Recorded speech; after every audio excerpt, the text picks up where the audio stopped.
Assalamualaikum warahmatullahi wabarakatuh. Apa kabar semeton CNS Streaming? Balik lagi di podcast Cegah Narkoba Streaming bareng aku Villa. Dan tentunya kali ini aku tidak sendirian.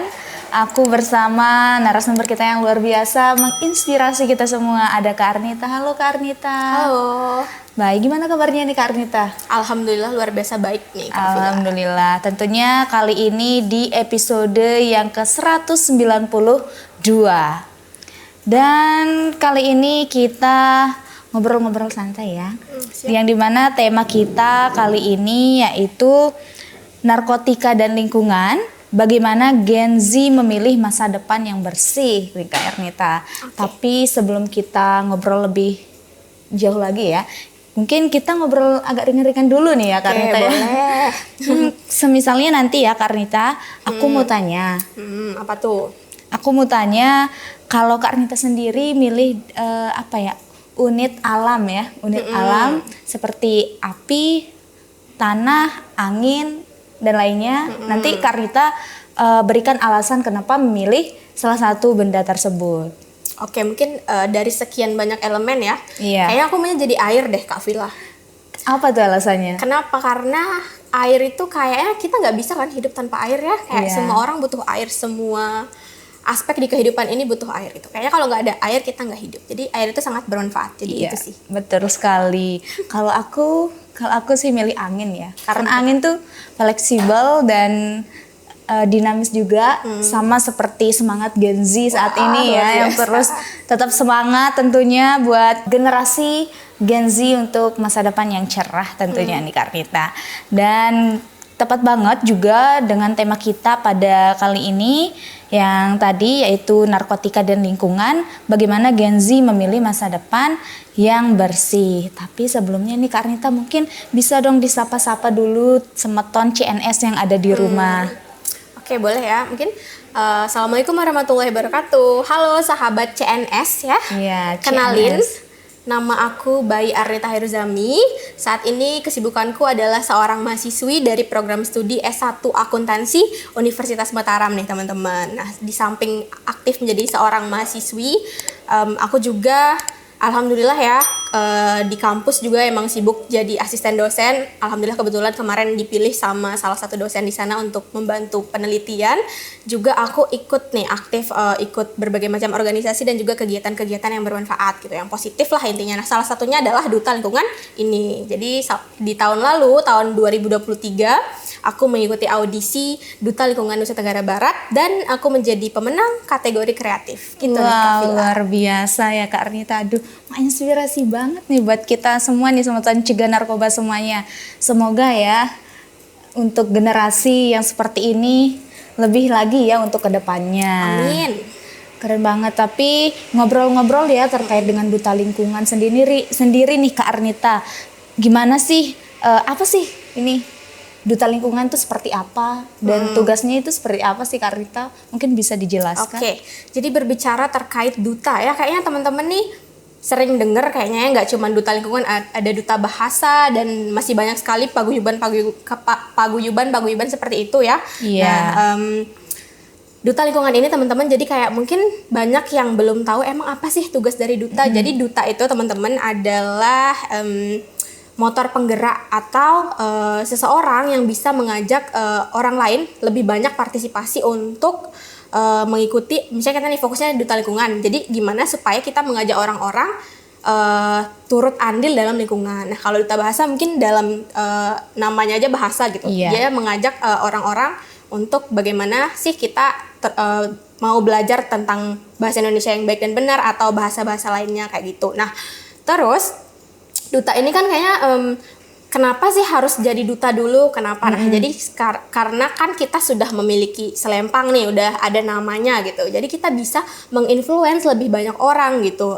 Jadi karena dia Duta Lingkungan, jadi kita kayak lebih mudah untuk menginfluence orang, lebih mudah untuk menjadi motor penggerak dan mengajak orang-orang turut berpartisipasi kayak gitu. Wah, luar biasa ya. Tapi untuk Duta Lingkungannya sendiri tugasnya seperti apa ya Kak Arnita ya?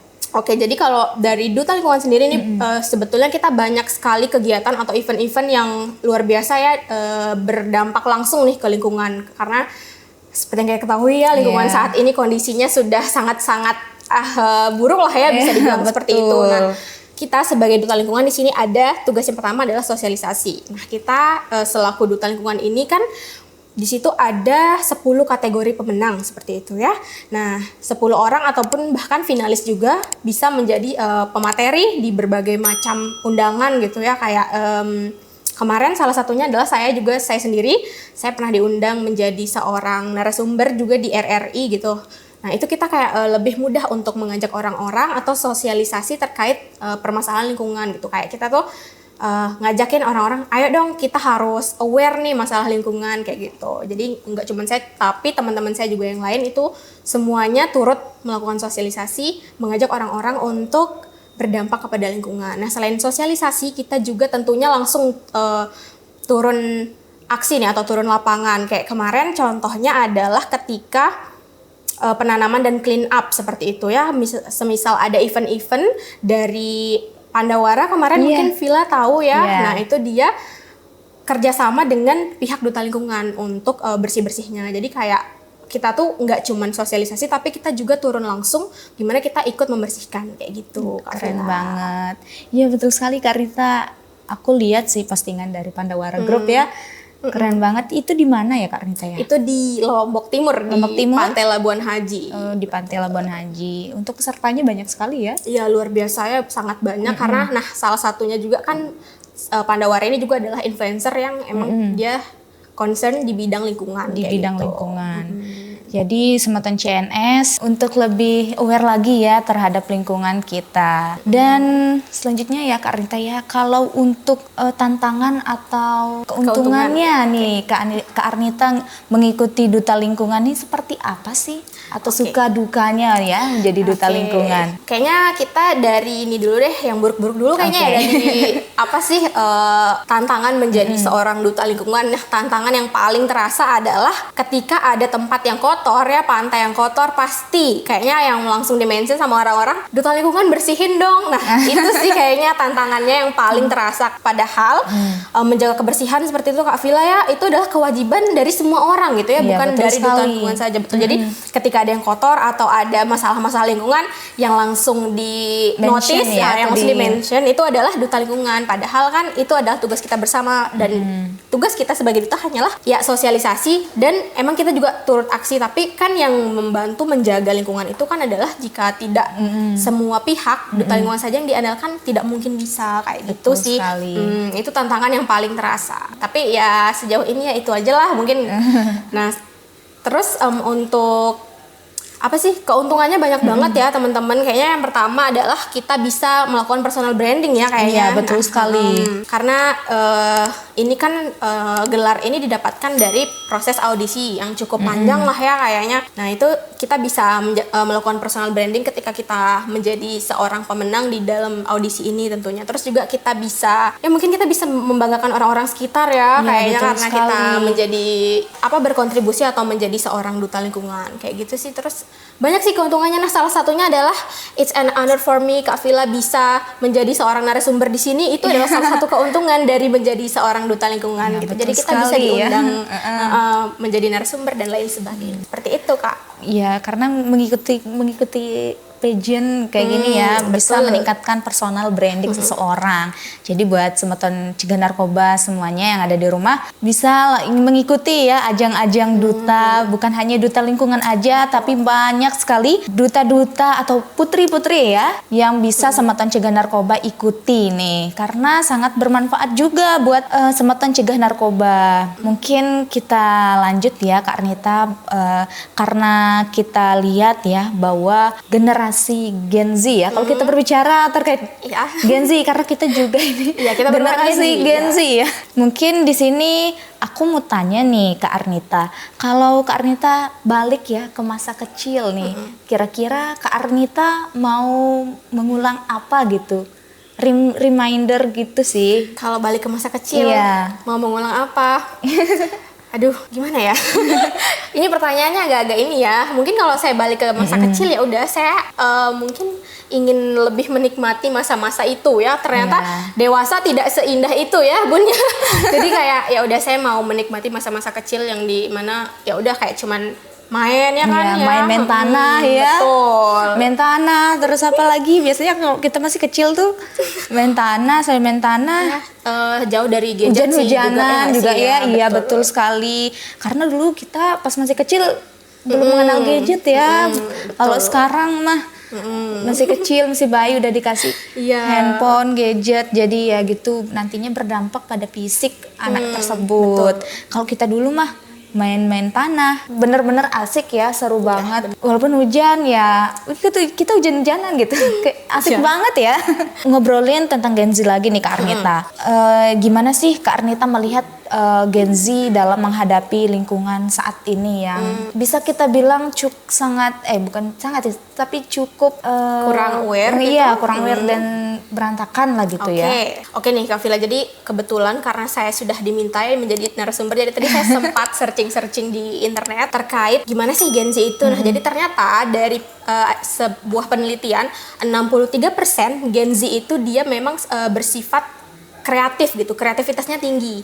Nah, terus tadi pertanyaannya Kak Villa terkait gimana sih Gen Z. Nah, jadi Gen Z itu kayak cepet bosen orangnya gitu, kayak misalnya udah melakukan satu hal ya udah dia pindah ke hal yang lain. Nah, terus kita juga tidak bisa luput atau beralih dari istilah-istilah kekinian nih kayak FOMO nih Kak Villa, tahu kan ya?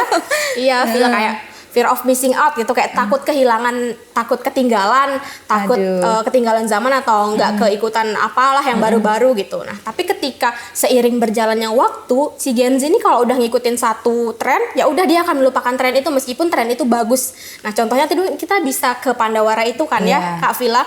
Jadi ketika Pandawara mengajak masyarakat sekitar untuk turut bersih-bersih nih ya, Kak Villa, semuanya interest nih, kayak semua orang ayo kita ikutin ini, ada Pandawara. Nah, tapi ketika Pandawara sudah meninggalkan daerah itu, ya udah lokasinya akan tertinggal kembali dan kita pun bahkan untuk memungut sampah yang sedikit aja kayak kita tuh masih kayak ya udahlah biarin aja, nanti juga dibersihin sama petugas kebersihan. Jadi itu sih kayaknya tantangan Gen Z itu adalah saking kreatifnya kita tuh jadi cepet bosen, kayak nggak mau ngelakuin hal-hal yang sebetulnya itu sudah bagus di awal tapi nggak mau diteruskan. Jadi itu sih kayaknya Gen Z tuh cepat bosen aja gitu. Jadi buat Gen Z ya, para Gen Z terutama kita ya Rita ya, betul. lebih aware lagi ya terhadap lingkungan, karena walaupun FOMO ya, tapi harus tetap nih karena itu bermanfaat sekali, harus berkelanjutan gitu, hal-hal positif yang seperti itu. Betul sekali ya Kak Arnita ya. Tapi Kak Arnita, kalau kita ngobrolin terkait dengan lingkungan ya Kak Arnita ya, apalagi lingkungan yang saat ini marak dengan narkoba ya. Kak Arnita sendiri sebagai duta lingkungan, bagaimana sih melihat fenomena narkoba saat ini nih? Oke, mungkin berbicara terkait duta lingkungan ya, kayak misalnya lingkungannya itu kan ruang lingkupnya luas ya, sekitar kita ini pun sudah termasuk lingkungan seperti itu. Nah, termasuk juga permasalahan terkait narkoba dan semacam itu adalah diakibatkan salah satunya karena faktor lingkungan ya.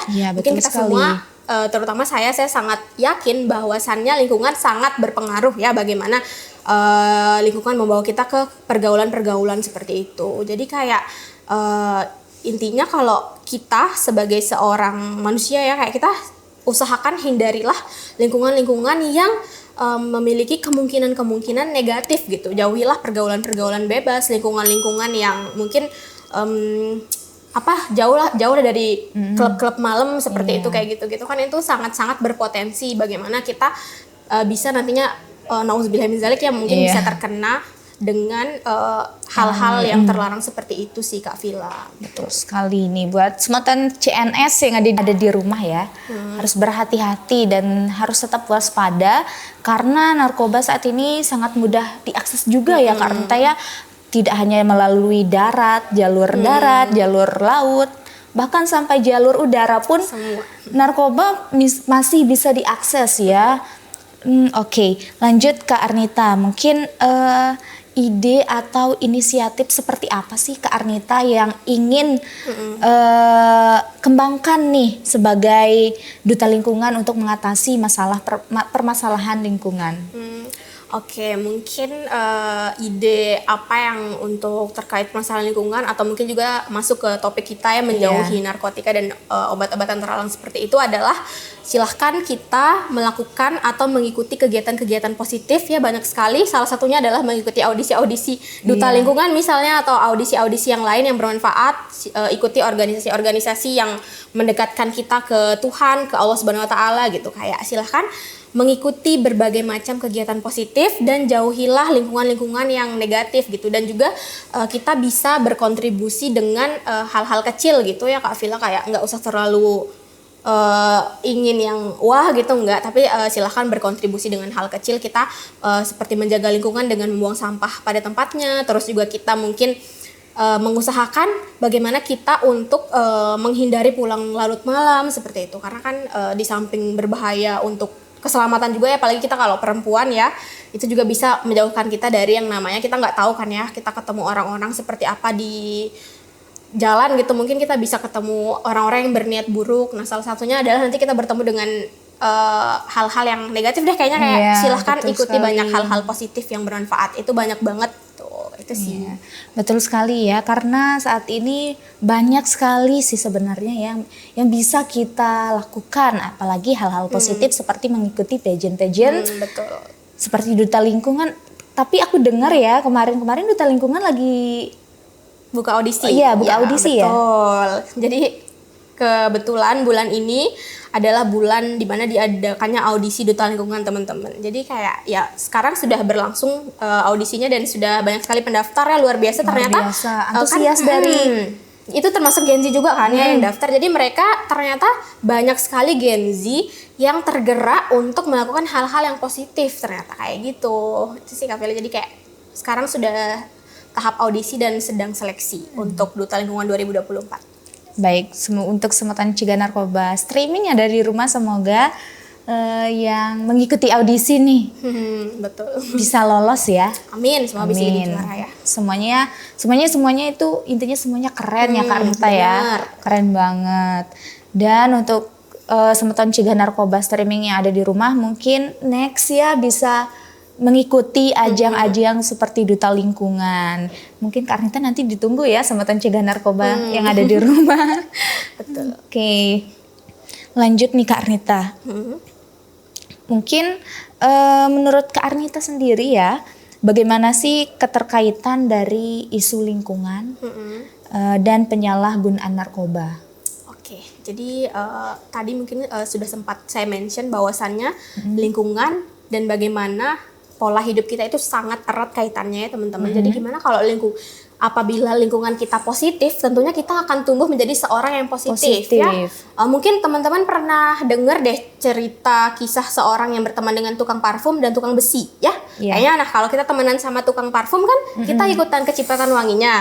Nah kalau kita temenan sama tukang besi, kita keikutan sama aroma yang tidak sedapnya. Nah jadi itu mungkin bisa menjadi acuan kita bahwasannya ketika kita terjun ke suatu lingkungan yang positif, kita akan menjadi seseorang yang ikut positif nih teman-teman. Jadi kalau kita juga mengikuti lingkungan yang buruk, kita akan ikut menjadi buruk. Nah, kecuali kita memang bisa, mungkin kita punya tameng sendiri gitu ya, kayak bisa mempengaruhi orang lain untuk menjadi baik, atau jangan sampai kita yang terpengaruh ikut menjadi buruk sih kayak gitu. Jadi kayak silahkan kita cari lingkungan-lingkungan positif itu, karena banyak sekali ya kayaknya Kak Villa lingkungan-lingkungan yang emang positif dan bermanfaat gitu, dibandingkan kita harus ikut-ikutan yang buruk-buruk gitu. Ya.